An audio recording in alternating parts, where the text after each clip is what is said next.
Hello, you're watching Avenue X, and today let's talk about a recently started airing Chinese fantasy idol period drama, 70吉祥, Love You 7 Times. This is a 38 episode web drama that has started airing not so long ago on the platform iQIYI. It is produced by Heng Xinyin, which did last year's summer slot super hot fantasy idol drama 苍兰诀 Love Between Fairy and Devil. The drama is directed by Li Nan and Du Ling. Li Nan is also the director of the second series of Youngblood. Just finished airing, I think, on Mango Television. And then Du Ling is the director of the yet to come, also produced by Heng Xinyin fantasy period drama 狐妖小红娘 Fox Demon Matchmaker. And honestly, after watching parts of 70吉祥, I am slightly worried about the future and fate of 狐妖小红娘. This drama is based on the novel written by the author 九路飞香, who has also written 苍兰诀 Fairy and Devil's original novel,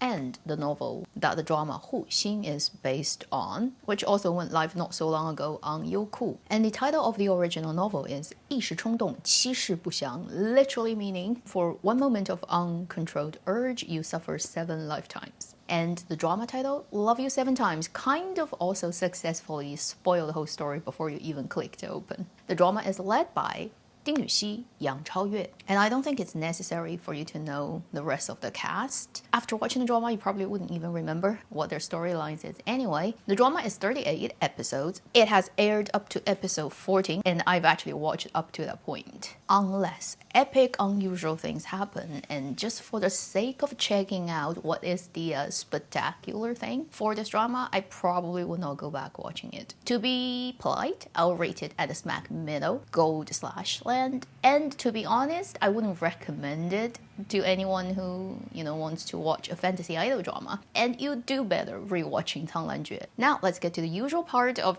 good and bad. I'll try my best to force a couple of good things. Number one is I can tell they spend money and design effort in making the styles and costumes and the look. And certain CG looks really pretty, but then I don't actually like its style. I don't really like its color. It is a little bit too colorful, and they clash color and a lot of design on the main characters, a little bit trying too hard. Then there's another good thing only happening by comparison, which is the female lead actress Yang Chaoyue. If you compare her performance in this drama to her performance in another fantasy drama that happened not so long ago, 虫子 on Tencent, she's better in this one. Whether the better is enough, in my opinion, not. Yes, you improved from 0 to 30. It still failed. So, how much does it matter? And what else? Oh, Ding Yuxi is okay. He is like he always is like in period idol dramas. He can do acting, and he's still good at micro expressions and acting the stages of the thoughts going through a person. He can do that very well. He looks good. I mean, the style compared to a couple of other styles he's got, at least it's a new look. And he uses his own voice, okay? This time he's not dubbed. He does sound like a 21st century person.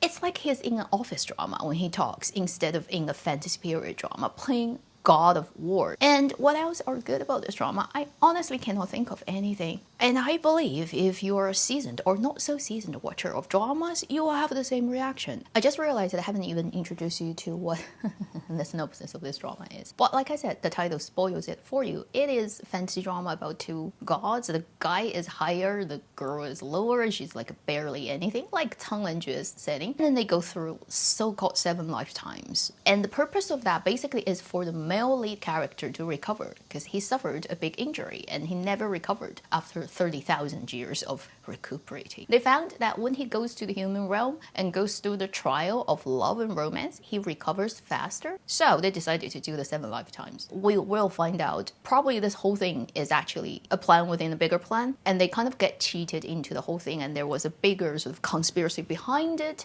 because both leads have the type of one person actually lost memory for a significant chunk of their life. So that definitely has a huge plot and twist in it. And then the female lead, she just comes from nowhere. She's a cloud manifested into this. Clearly that wouldn't be true. She definitely is a bigger boss who basically kind of got sealed or something. It's just so typical in Chinese drama land, and I don't think you need to hear that. Anyway, so the bad things about this drama. Number one, casting of this drama is very The only proper, well-trained, and kind of can-do a drama guy is the male lead actor Ding Yuxi, but he is by no means the best actor out there. With his age, experience, he's good enough when you put him in a proper production that has a solid script, good director, good opponent, then he can bring it out. You cannot make him shoulder a whole drama when none of the rest is in place. When the script is bleh, and the director probably is like, and then you look at the opposite actor, lead actress, even male second, female second. They're all just like, the supporting characters, they almost don't exist after you're watching 14 episodes in your brain map of the story. They're so irrelevant. Their looks are mediocre at the best. Walking on Chongqing's street, you can easily spot people on the street looking better than these actors, honestly. And this is idol period drama. This genre is specifically for that type of enjoyment, and people go to watch period idol drama to look at good-looking people. Unfortunately, this drama just don't have enough. Think about Tang Lanjue. Male second was Zhang Linghe. His acting, you can argue whether it's good enough. I mean, for that drama, it's good enough. He's good looking, and you can't deny that. The male lead, male second, the dragon, like everybody is good enough looking. The girls, a lot of pretty girls in that drama, and this one is just like everybody is just so average. Why am I in an idol drama looking at people who are, I can't even remember what their face look like after I turn away from the screen. The second thing, obviously, is script. Always comes down to the script. So this drama script has two major sins in my opinion. Number one is it completely writes against the logic of telling a story. Traditionally in China, if you're not on a stage playing an opera, there's another form of enjoying story performance, which is 说书人, a storyteller who would just be telling the story. Sometimes they kind of beatbox the sound effect themselves. They would just be sitting in front of a table with a fan and talk. If you're good at it, you can talk for hours and people are just gonna sit there and listen to you, and they pay money for that. The classic thing is you don't spoil people from moment one. You have to lead people in, whet their appetite, make them want to find out, but barely let them at the end of this episode so that they can watch the next episode, the hooks and then the payoff. Like classic storytelling techniques. This drama, the way it's written, is basically spoiling first for you right from the beginning. The 7 lifetimes love story of these two leads when they are as humans becomes completely worthless and meaningless because it comes from the heaven perspective. It sets that up first. It gives you a trial of them becoming animals for the first time and die very soon and go back. The overall attitude of all those immortals when they look upon the human realm trials lifetimes is just, it is just means to an end. My end is that I recover. When I come back, everything I've built up down there no longer actually has any consequences. I mean, maybe, you know, like for certain types of beliefs in this world that they do believe that when you die, you go review your life and, you know, whether you have enemies or friends does not matter that much because everybody is playing a role and they move on to other things. Maybe that is how, you know, actually life happens. But I'm just saying for storytelling's sake, you basically set up a structure of telling stories that just cancels everything you do. No matter how hard you do it, it does not matter, it does not count. I don't know who is the genius person who thought that's a good idea to write this type of story. Oh, and the worst part is, for the female lead, second lifetime and the first one that they are humans in human realm, huge chunk 10 episodes, she knows everything. Because she cheated, put this antidote in her memory, erasing tonics so that she actually remembers where she comes from and she knows this is all a game. Like, who is the genius who thought that's a good idea? When you have one of the two main characters completely all the way through does not actually fall in love like for real because they know it doesn't count. When they go back, that's where it counts. The human realm is like whatever. And the drama tries to convince you, I mean, by the end of that lifetime that she falls in love with this guy, she cares about her human parents and all that, but she constantly has the OS in her head telling her, if I do this as humans once I go back, will I get punished? I watched the first couple of episodes and I was constantly gobsmacked and amazed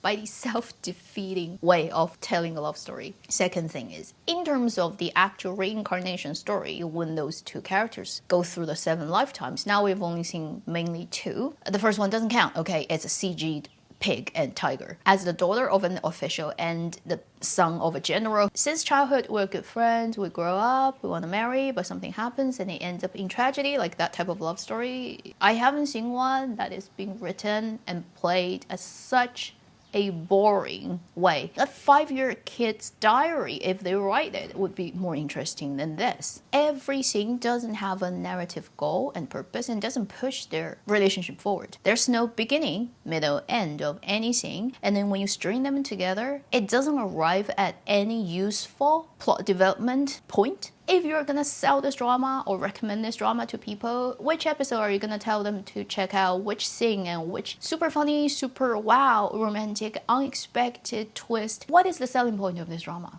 Nothing. If you ask me, 苍兰诀, which happened a whole year ago, immediately first moment will come into my mind that I like a string of them. They including the shots of Wang Hedi's throat, gas fire, blue, the whole heavenly realm, that episode 9-10 epic saving the female lead moment. Easily you can recall the sequences and the shots of Wen Xiaolanhua commits suicide and that explosion scene over the desert. Another example, earlier this year, March, not so long ago, Starry Love on Youku, the male second, when he turned into Hulk and his hands are all green. This drama, after watching 14 episodes, I mean, I remember what the characters look like their pretty dress and their hair perfectly blonde and hair gelled and colorful costumes. There was a slow-mo shot because the female lead literally died. So you remember how that scene is shot, but it's emotional payoff. Supposedly, like, she dies and then he cries, and it should be like the first big emotional peak time of the drama. I don't see anybody can possibly have any genuine gut emotional reaction watching that scene. When I watched it, I was so bored that I took out my phone and checked whether my ordered from Taobao stuff have arrived at my Kuaidi station.